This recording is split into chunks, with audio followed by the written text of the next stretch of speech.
Hey guys, welcome back to Sip and Chat right here at the Sugar Factory. And as you can see, we are joined by some lovely ladies here with us.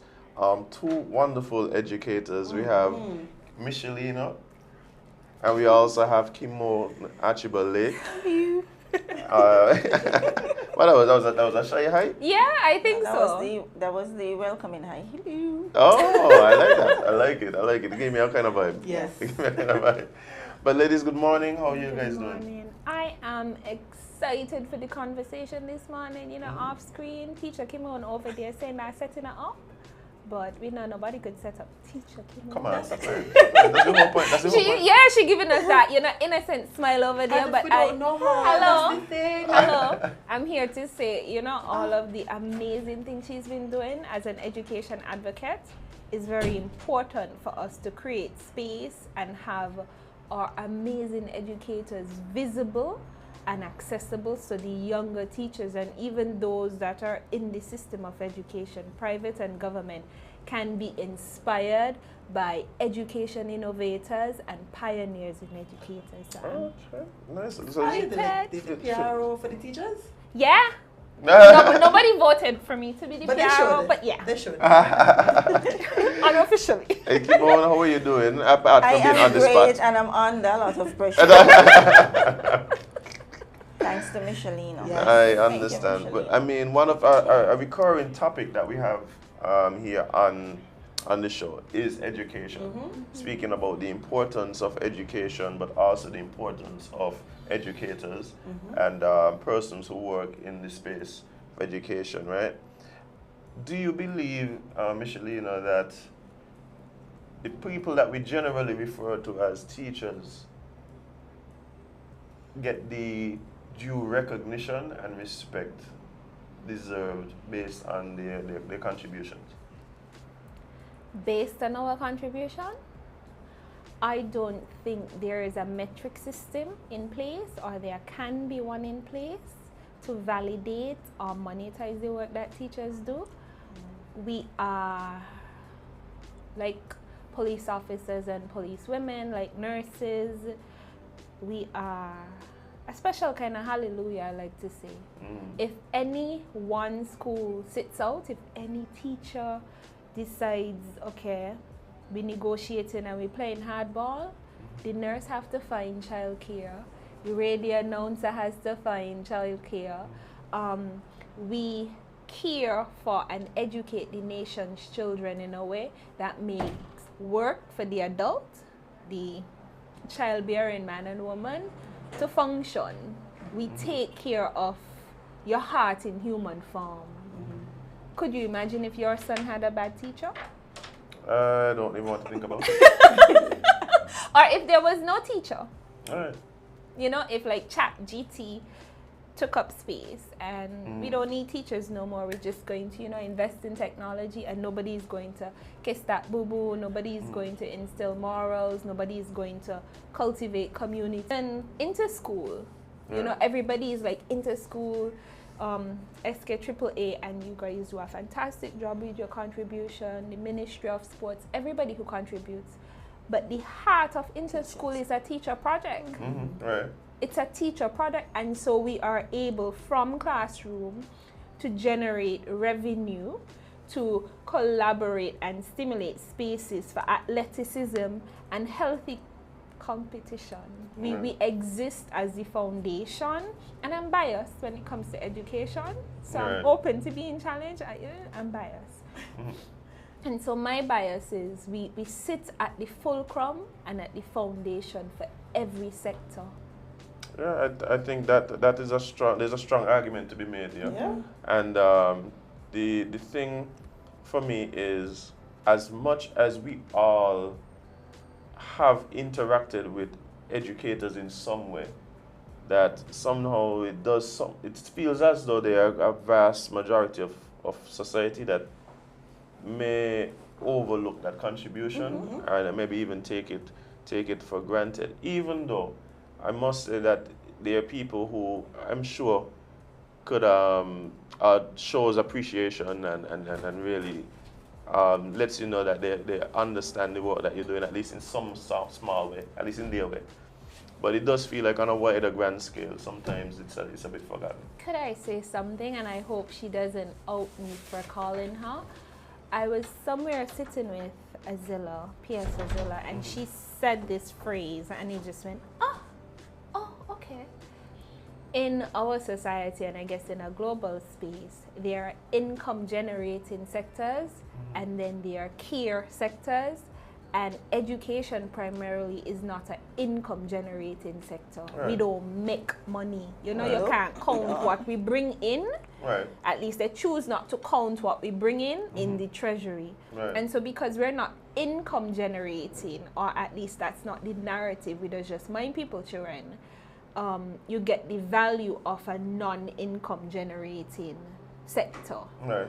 And the conversation I want us to have is edupreneurship and edu business is a real thing. There's potential to generate money from education products and services.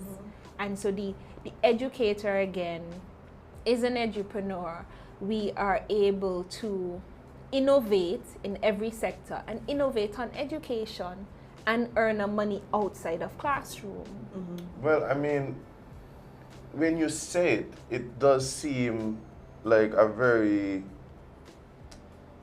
like something that you would just figure, oh, that makes sense. Yeah, it makes sense. But in terms of the execution of that, or even just the image, is that something that we are seeing a lot of educators take on board and really exercise?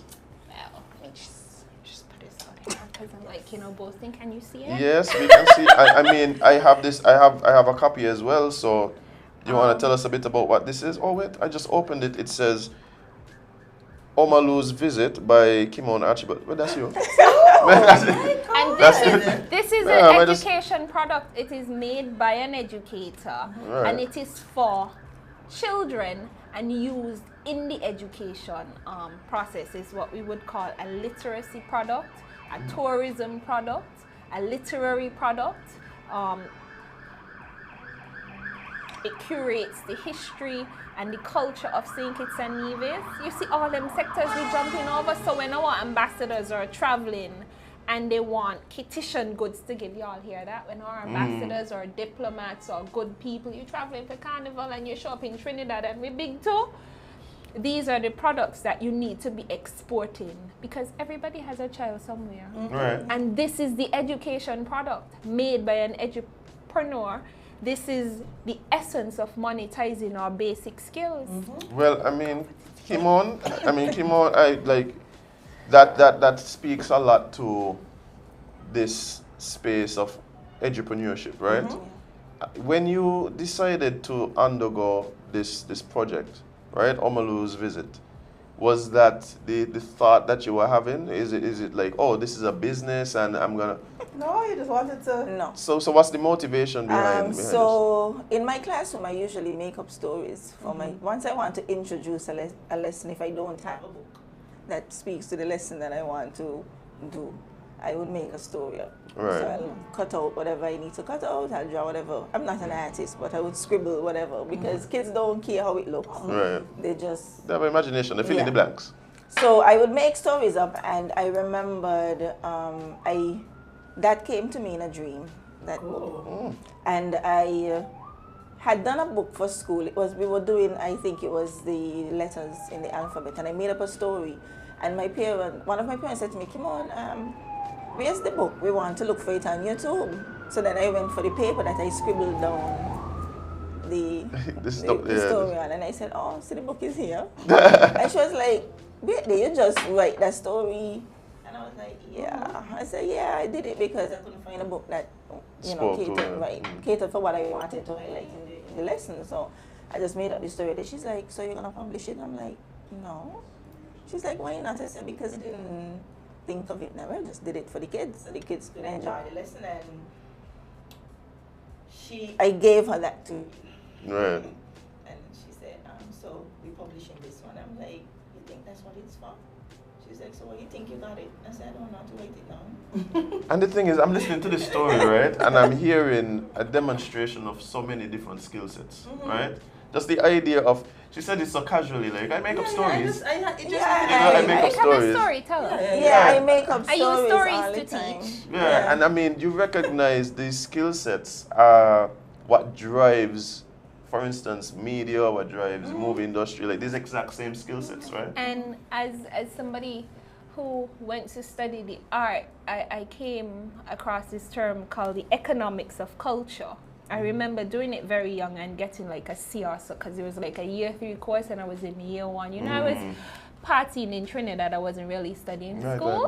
Right. Got some minor honors, but as a practicing artist, what I'm hearing from Teacher Keimon is something that I struggled with, which is why I was like, I done me asking permission, I showing up. I'm an educator, I'm an artist, and this thing could be monetized. Like, you see how she there, like, is a small thing? Right.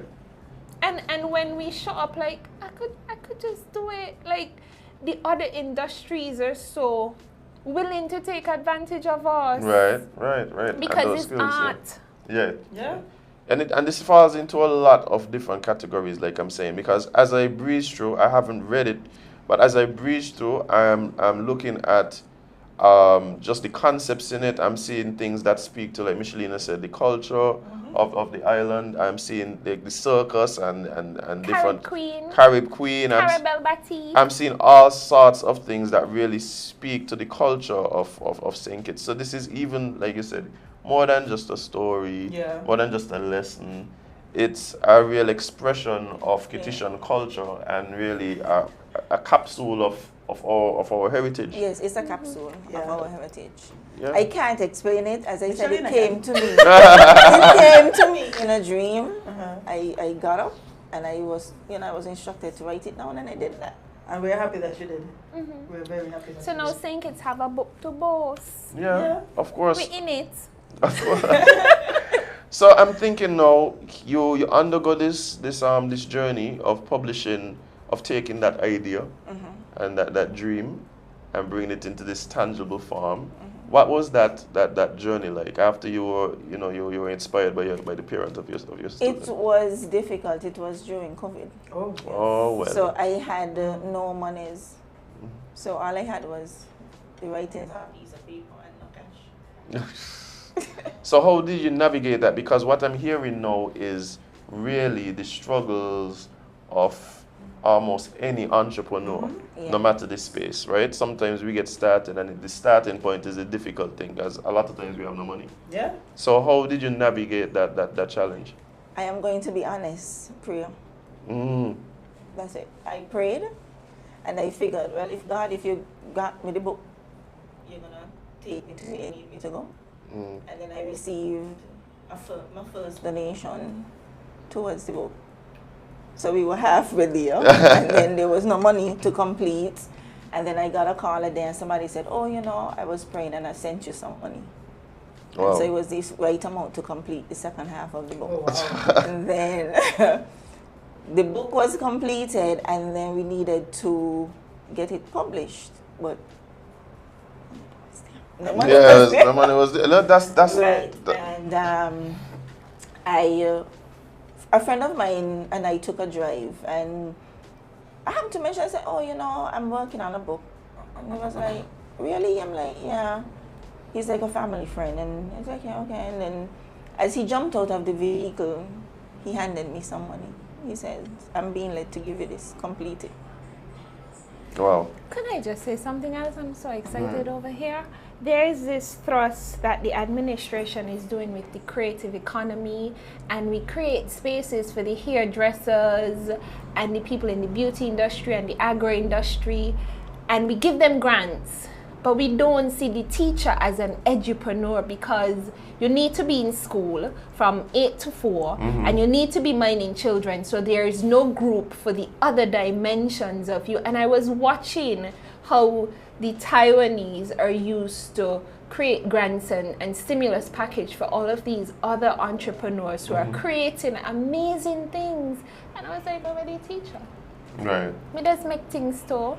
I mean, and that is the conversation I want in this space, because there isn't a greater expert in early childhood than Teacher Keimon, who has been in early childhood for over 22 years.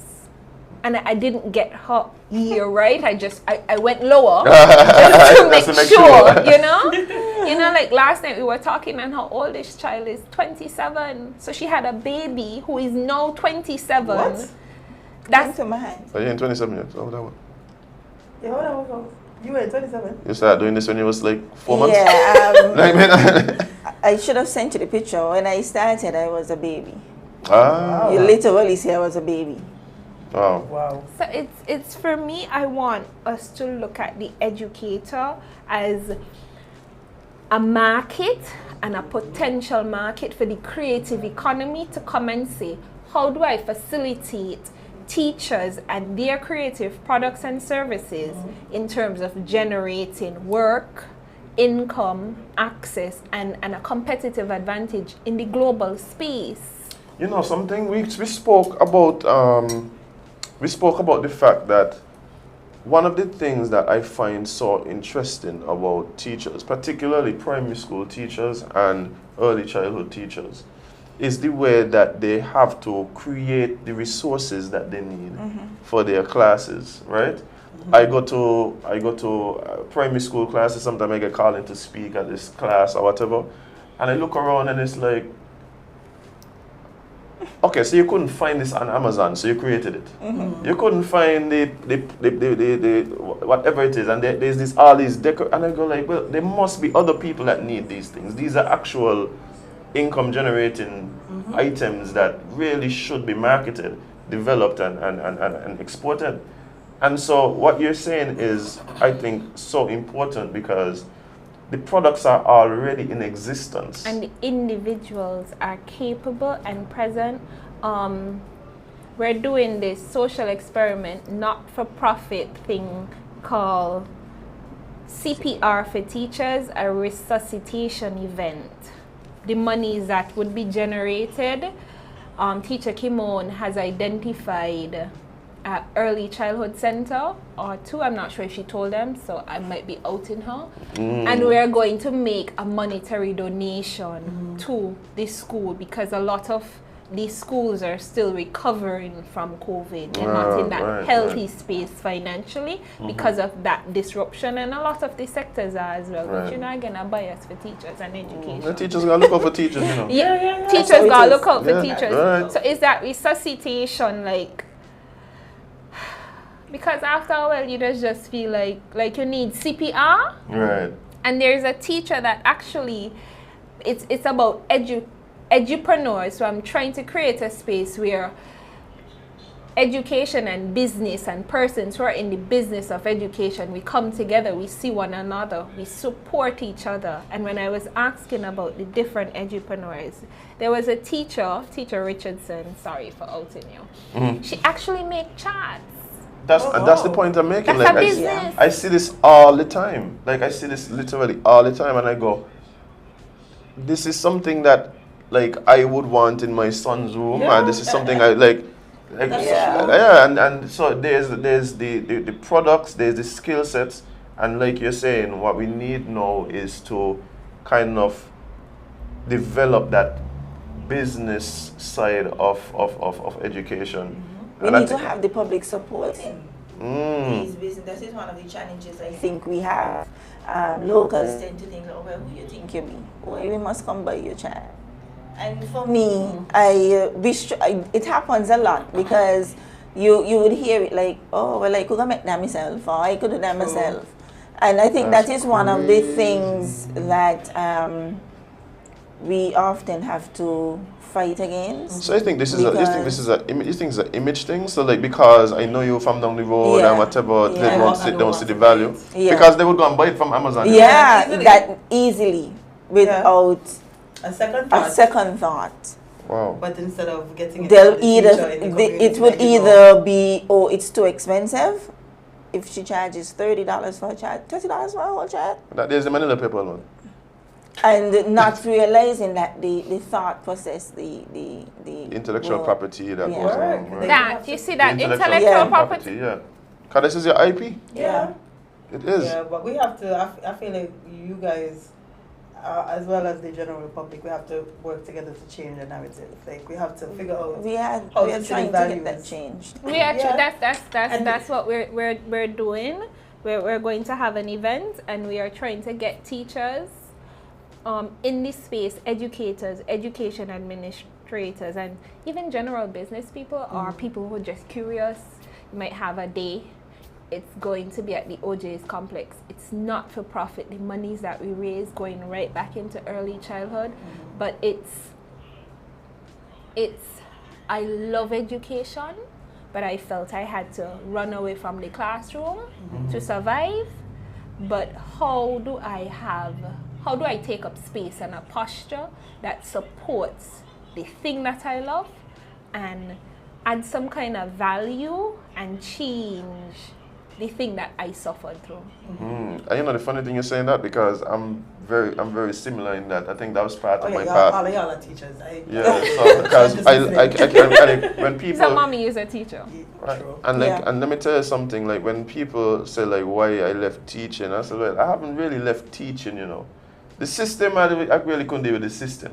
But I love teaching. Like so, even I do classes and stuff like in my other fields of work, where I might do workshops and that kind of thing. And all of that, for me, is an income generator, right? So I use the skills I developed in the classroom in other ways to earn a living, right? And it's a big part of what I do, right? How do you show up? Yeah, and I think for me, even when I get called to say, oh, we need some new equipment or something like that, right? A big part of what I do is the education and the teaching that goes along with the installation of that stuff, right? And that's to me that is more valuable than me just putting down the equipment, and I think my clients recognize that. So I think there has to be a shift in in society where people recognize the value of that intangible thing that teachers give out, right? And teacher as the creative. Yeah, and I really look for. So when is this event that you're talking about? When is it? Wednesday, 12 April at 5 p.m. Yes, and we have a panel of 4 educators and a moderator, and we're going to be talking about. Teacher Keimon is going to be presenting on I'm more than an educator, because she's an edu-arter, an edupreneur, a business owner, and an educator. We're going to have Mandy Byron, who is a edupreneur because he's a music teacher. Right. And he shows up in this space as a musician. Right? Exactly. Like, how do you connect that? He is an edupreneur. How does he market his product? So how do you market your product? Then we have Teacher Richardson, who is the chart specialist. How do you generate buying? How do you get people to buy your product and not Amazon? Then we have Anointed Nange, who is a math teacher, a musician again, who is, what does Anointed do, Keimon? Stuffy. Yeah, he's an entrepreneur for Stuffy. He does children art, he digitizes art, and he's an innovator. How do you use technology in education to innovate? What caused you to innovate? Because he's like a serial project, a serial entrepreneur. Yes, he is. Yes, he is. Then we're going to have Tariq Drew. How do you connect classroom to culture? He's a theater arts teacher. We know he's a big pageant coach, but he actually does that from classroom. Right. So the connection between classroom and industry. And then we're going to have Colin Brown doing education and the law. Education, business and the law. Because you can get a business license in the realm of education, but we don't talk about that because we don't read the law. We don't know. You know, when I was going for my business license, I was going to be a consultant, of course. You know, I'm fancy. I was about to say that, you know. But the consultancy license is $1,000, you know, and so Colin, he went and he read the law, because, you know, he's smart like that. He's really smart. And he was like, oh, there's a license for educators, and it's only $250.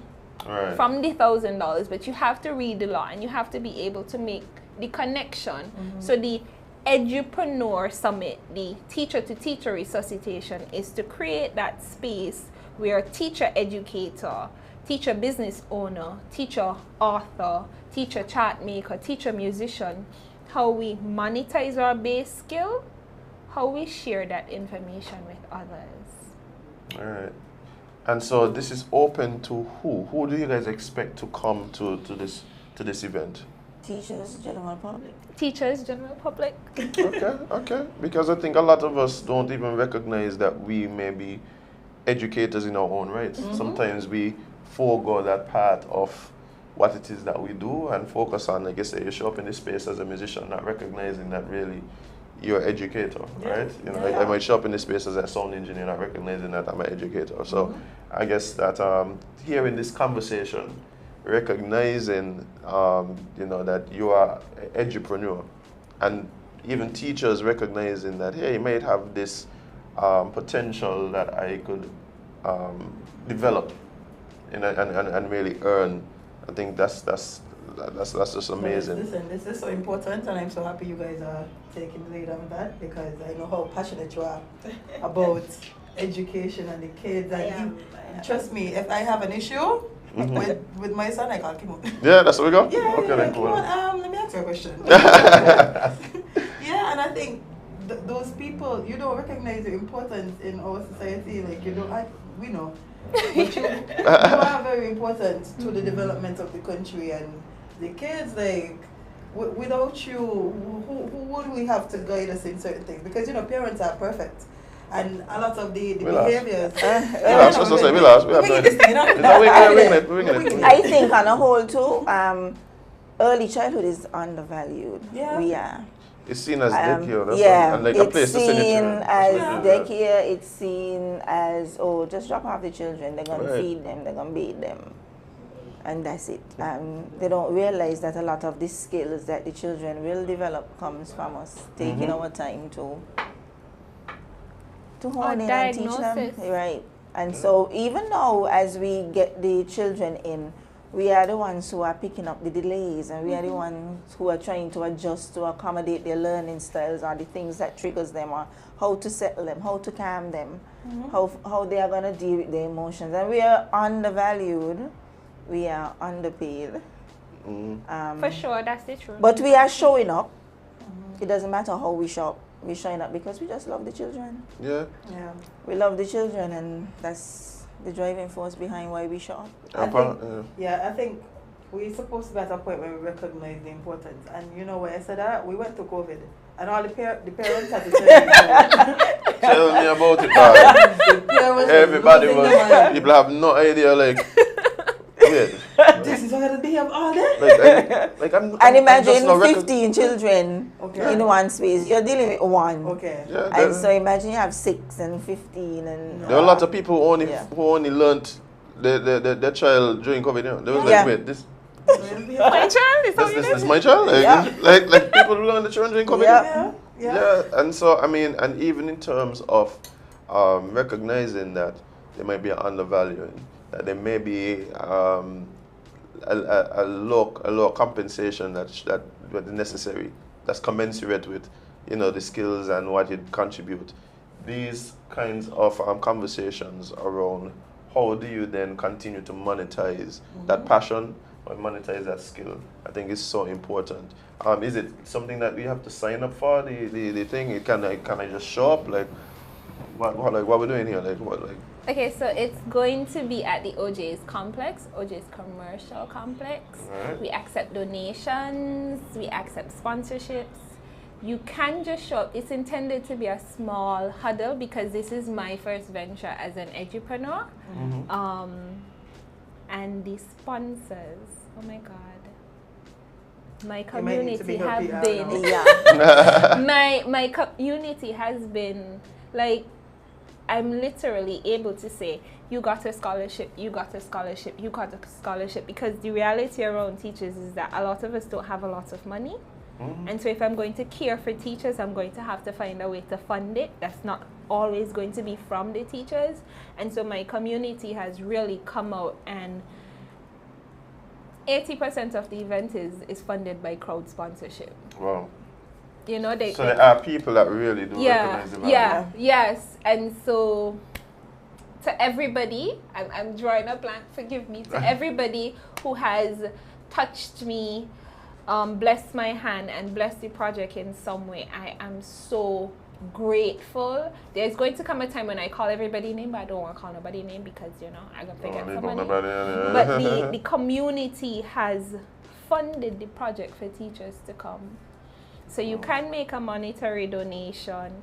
It should be about 40 to 50 of us at the conference room here. There's a smaller conference room. You show up and you hear, I will not be presenting. I will be, you know, you good, you need some water. You'll be hosting. I'll be hosting. She's the hostess. Yes. Yes. I want to be able to create space for teachers and not have to be on the stage but say, hey, look, teacher Keimon. Look, Amandi, you notice Amandi is a teacher.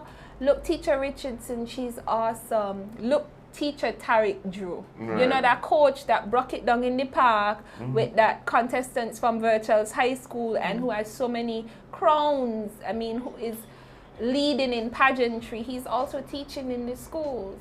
He has his beat by Drew, did I say? Yes. Drizzle, period. You know, how does he teach makeup? Because he's teaching it, but how do we see the art of teaching makeup as a part of everyday costuming and costuming for theater? Right.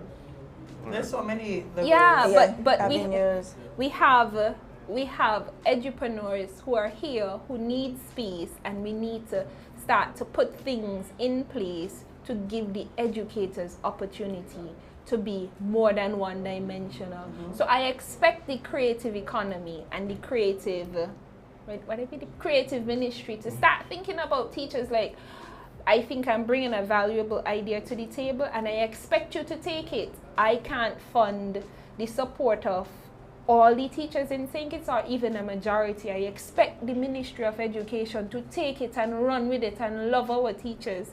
One of the things I find we do in Caribbean society is my idea. It's my thing. Look, they take up me thing. Look, the minister going to say a new deal. He's supposed to say it because they have the resources to scale. Right.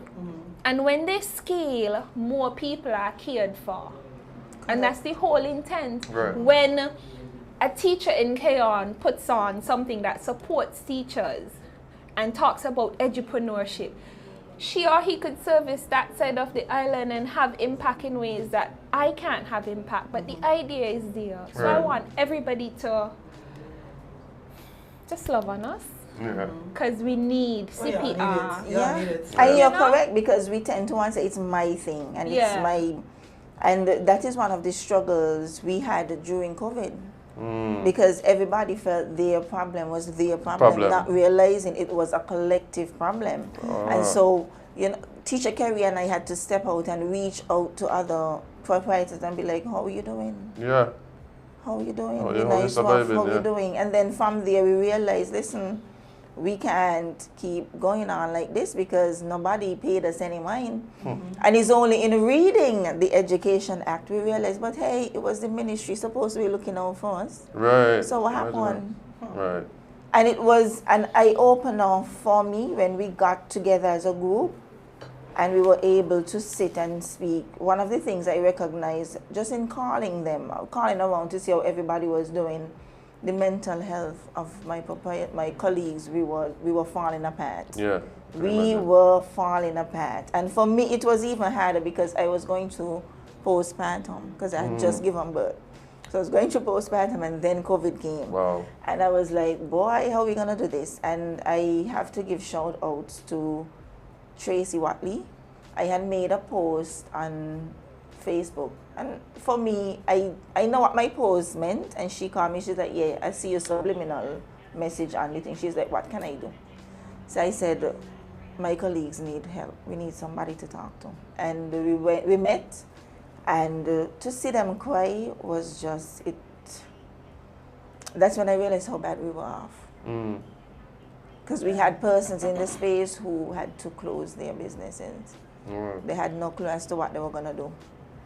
And let off people. Yeah, we had to let go of our teachers, and we had to lose children, and So, you know, it was rough. And so to see my colleagues in tears, it was something, one, I wasn't expecting it, and I didn't realize that I didn't realize I was that strong. But there's a beautiful thing came out of you gathering. Yes, we formed Kerry Green and I formed the Private Educators Association. That you are nice. the president. Yeah. Oh, yes. Yeah, we are the founders.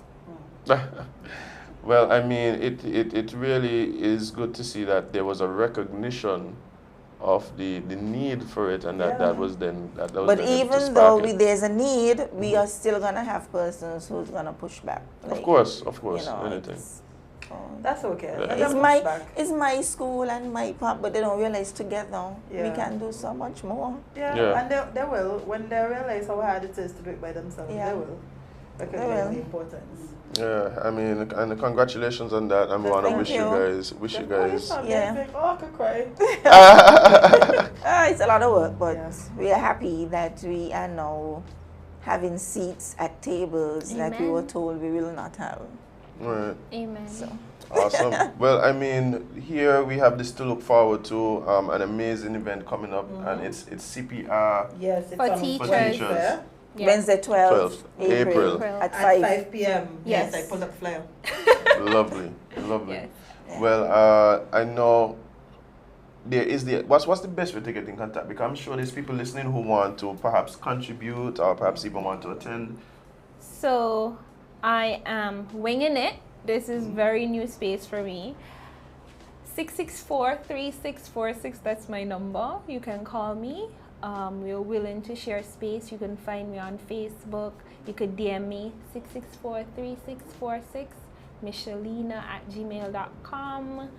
Reach out to me and I would be so happy to receive you. And notice again, I'm copying teacher Keimon. So they had this crisis of COVID. They realized they needed to come together to support each other. And I'm like, hey, we need to come together, teacher, edupreneur, business owners, and create that community of care. So we are creating community of care. Teacher Keimon is a pioneer, and I'm copying her, so we could create community of care and get that sort of resuscitation that we need. The Ministry of Education cannot do it alone. Nope. Right. No matter which administration, they cannot do it alone. It's too complex, it's too big, it's too difficult. We're too miserable as teachers. It's just so much. And the landscape of education is so big and wide and vast and deep. So wherever you find yourself, we have to show up leading and caring and creating those communities of care. So teacher is leading early childhood, private early childhood. I'm over here experimenting with monetizing education, teaching teachers, coaching teachers how to monetize that base skill. Yeah. Right. You know? And how to care for one another. How do we care for one another? is very How do we important. offload the Ministry of Education instead of blaming them? How do we create that new deal? What's Yep. our role? Yep. Yeah. Right. And Keimon, of course, before you go, you have to shout out your nice little book here. Do you have more? Yes, Okay. I do. I'm not sure how much more I have. Is but- mine in that batch that you have? Yes, so I'm Okay. thinking we probably have about maybe 25 more copies. Can I have think. 3? I Yeah. want to donate some to my son's school. Your son's school has already. Oh, never mind. But you They can have give to already- friends. Yes. Don't Yeah, block definitely. the sale. We monetize. No, I'm not blocking the sale. I'm just education. letting her know that. There's other places I can give right, them. right. Yeah. That she can share it. But I want my yeah. Right. Awesome. So my first book, Omalu's Visit. Yes. I love that first. I mean, more to come. Yeah, man. Of course, more coming. Yeah, I love that. Of course. Yeah, so I'm being bullied again. We're Yes, going to do yes. so, listen, she could use the word bully all she want. We're going to do so much, Keimon. Yeah, I'm Encouragement. being bullied again. So my I first. didn't bully you. Encouragement. I am very proud of my book. should As be. you should Yeah, be. it's a Caribbean story. It's about It's a my fictitious grandmother. story. Yeah. It's about my grandmother and the impact of her. Look at this amazing illustrations. and Yes. You guys will need to check this out. Yes. You will need to check this out. She's on the back. Love it. I love it. Well, guys, it's been amazing having this conversation. I want to wish both of you, you know, success in all these endeavors. You know, it's not always easy jumping out and taking steps in business. Yeah, it's full of challenges, but it is, like you said, so rewarding. Yeah. You know, when you're able to come out on the other end, and then of course the next step gets a little easier, right? Yeah. No, you know to do it. Like the second book gonna be Pressure. yeah. And we're pledging our help at the sugar factory. Yeah, for in sure. any regard that we can help. This is helpful. Oh. This is helpful, creating space for us to, you know, amplify. It's helpful. Oh, Thank lovely. you for having us. Definitely. anytime. All right. But guys, we're going to take a short break and be right back with more Sip and Chat right here on the Sugar Factory. Stick and stay, fill your mugs, and come right back.